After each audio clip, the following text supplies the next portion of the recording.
Hey everyone, and welcome back to the nerdy multiverse. Ever since the aftermath of Avengers Endgame, more threats have come and gone. But with the disappearance of the Avengers and there being a lack of major superhero teams to handle any sort of threats and to protect our planet, it was only a matter of time before some sort of team building began. Over these past few years with the MCU, we have seen a few hints at teams being built, such as the Young Avengers. But more than that, a team possibly being put together by Valentina Allegra De Fontaine, as she snatched up a few heroes who either didn't have much of a spotlight at all, or those that committed certain acts that got them taken away from their spotlights.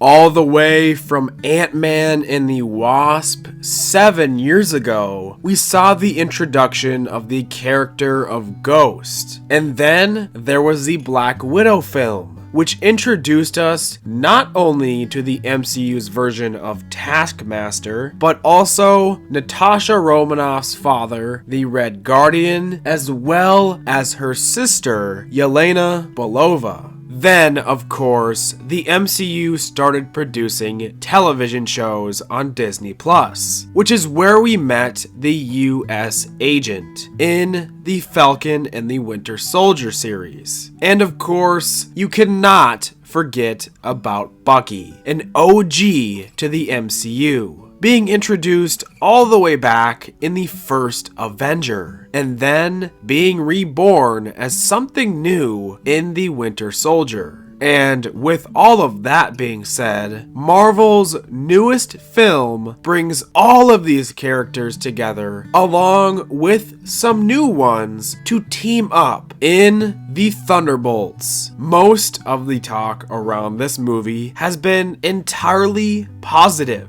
and even the critics have been giving this movie a good word. So, just to start off with a very quick answer to this video's title, is the Thunderbolts worth watching? And now that I have seen this movie myself, I believe that the answer, in short, is absolutely yes, it is worth watching. But of course, I would like to elaborate or explain in further detail as to why I believe that this movie is worth watching, and to tell you what I like and may have not liked about this film. And beware, this video will contain spoilers. You have been warned. Now, just to get it right off the bat, I didn't really have any issues with this movie at all. The only thing that I would say is negative about this movie is the fact that the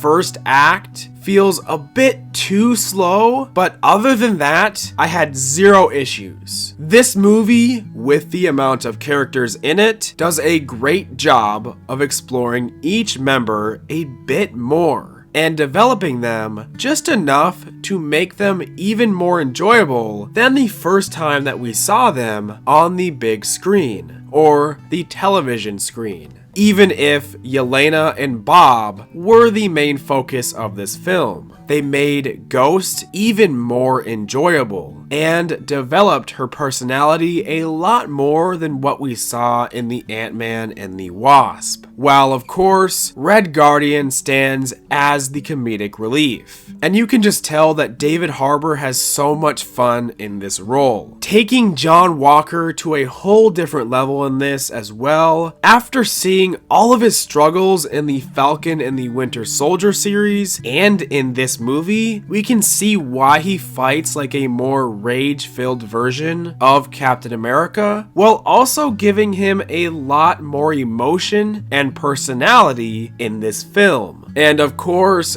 Bucky being that OG character all the way back from phase 1, seeing him form into that veteran type of role for all of these characters and sort of serving as a mentor of sorts to them is so cool. especially after seeing everything that he has gone through. But one of my favorite aspects from this film is the dynamics built throughout it. Of course, everyone in this movie works so well together, and I honestly could not think of a better cast for this movie. But specifically speaking, the dynamic that we saw between Yelena and Bob was my favorite. Seeing these two go from complete strangers to two people who try their best to understand each other, but more importantly, always stick together and show each other that they are not alone and that they understand each other's problems. This entire idea of dynamics really leads into quite a few extremely emotional scenes. Now, this may be a Marvel movie and a superhero movie, but more than any of that, it is actually a mental health movie. We see the exploration of almost every character's mental health, their life struggles, and their past experiences. Bob, or Sentry, gets a very large amount of this compared to anyone else. And if you know him from the comics, that makes so much sense. Seeing that he chose to become a part of this experimental program to become someone better, all because of how he felt about himself.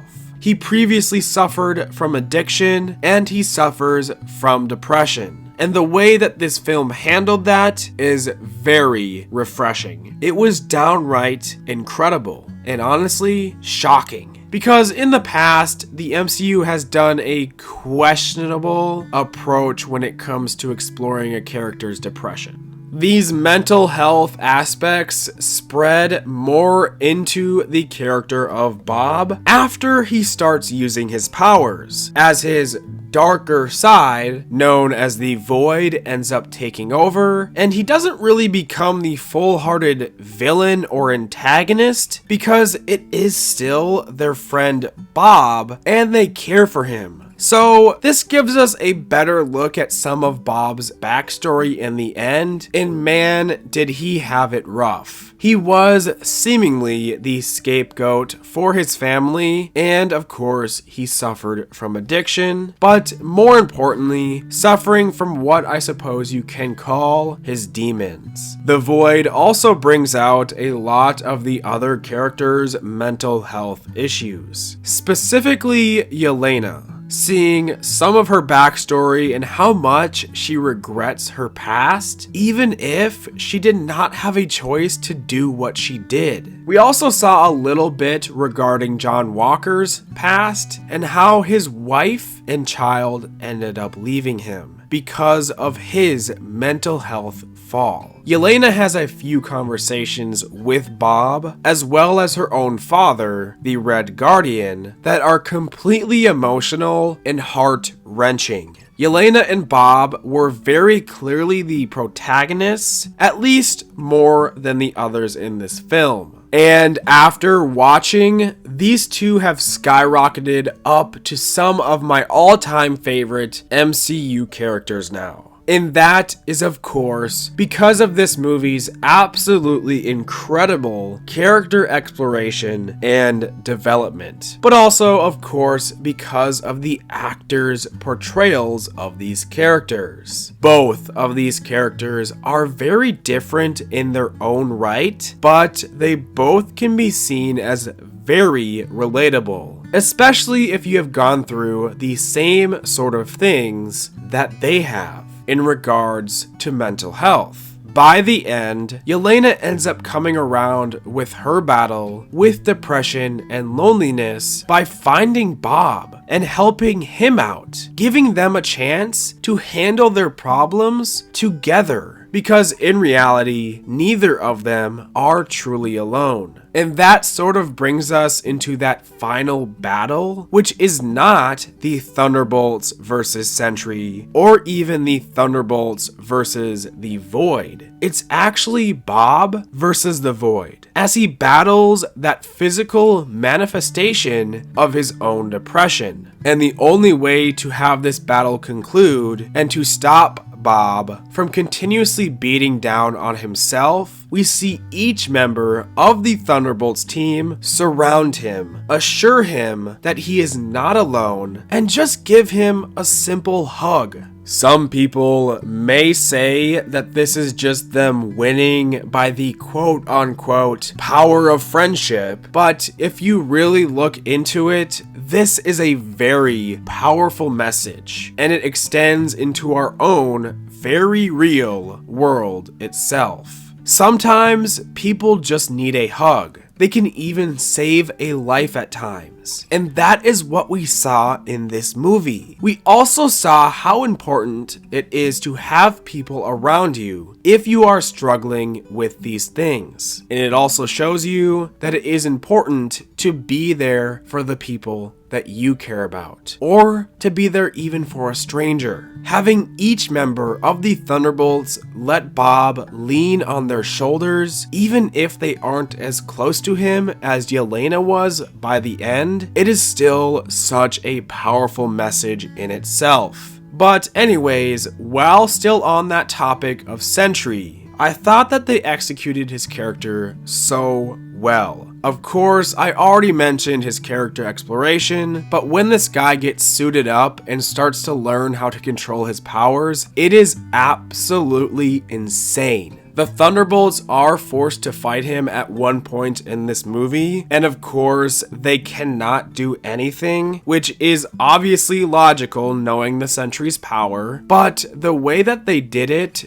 did not undermine Sentry's true power or potential a single bit, which I was worried about a bit before going to see this movie. But of course, that is no longer the case. I do not know how they do it, but somehow the MCU has had some better speedster and supermen scenes than a lot of other pieces of media have had in a long time. Maybe it's because of their budgets, but the way that they portray these characters in a visual manner is so cool. But even with all of this emotion, sadness, and the exploration of loneliness, depression, and emptiness, this movie has so much heart, and it is still so much fun. I have not seen a cast work so well together in such a long time. These characters feel so much like a family that it is honestly shocking.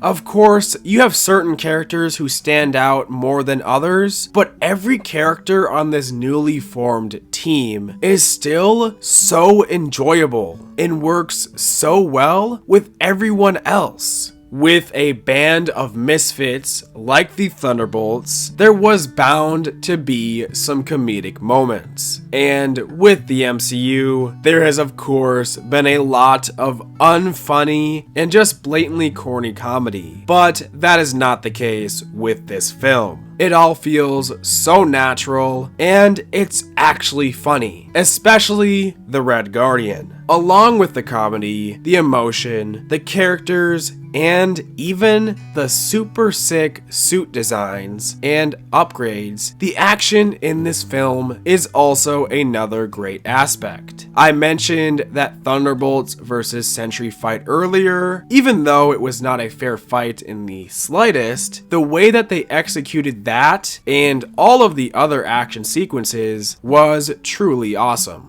Before I mention anything else, something I thought that this movie did that they may have even tried to do a bit discreetly is fix some issues, or just get rid of them completely, you could say. After the Black Widow film came out, there was a lot of discourse about the MCU's version of Taskmaster and how lackluster she felt for a lot of fans. And, well, they got rid of her within the first 30 minutes of this movie. Just like that. I do wonder if they did this to fix the Taskmaster issue and listen to a lot of the fans who did not like the iteration, or to do this to introduce a copycat of sorts someday down the line, or if they just did it to get rid of her so that they did not get the same sort of backlash again. Either way, I did not have an issue with seeing this character go, and it came with a big action sequence anyways. I was a little hopeful for a redemption arc for the character, but if they do have plans for a different sort of Taskmaster role in the future, I wouldn't mind that either.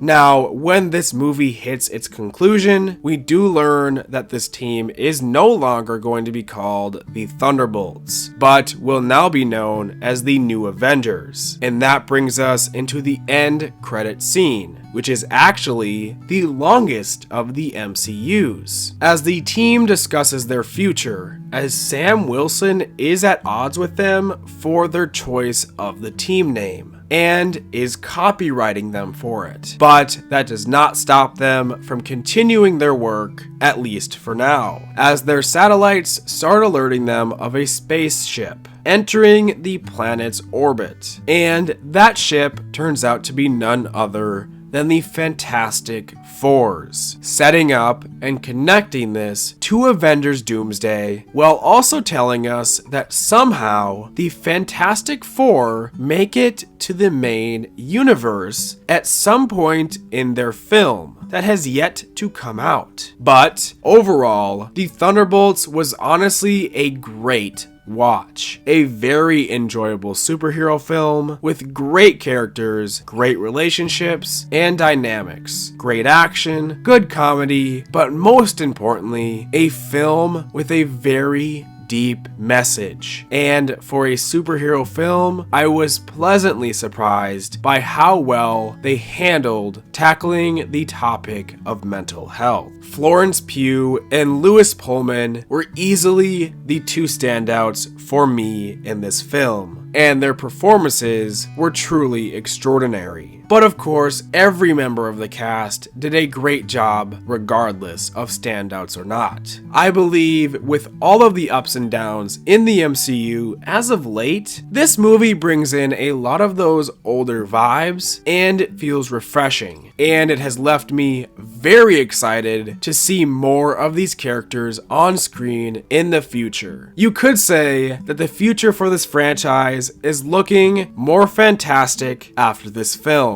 I highly recommend going to see this movie if you have not already. And once again, yes, I do think that this is worth going to see. I absolutely loved this one. If I had to rate the movie, I believe that this is a very easy and solid 8.5 out of 10. But yeah, that about does it for the Thunderbolts for me. If you have seen the movie yourself as well, make sure to leave your thoughts on it down below. Anyways though, thank you all for watching. If you enjoyed the video, feel free to give it a like. With that being said, we will see you all the next time that we go through and explore the nerdy multiverse.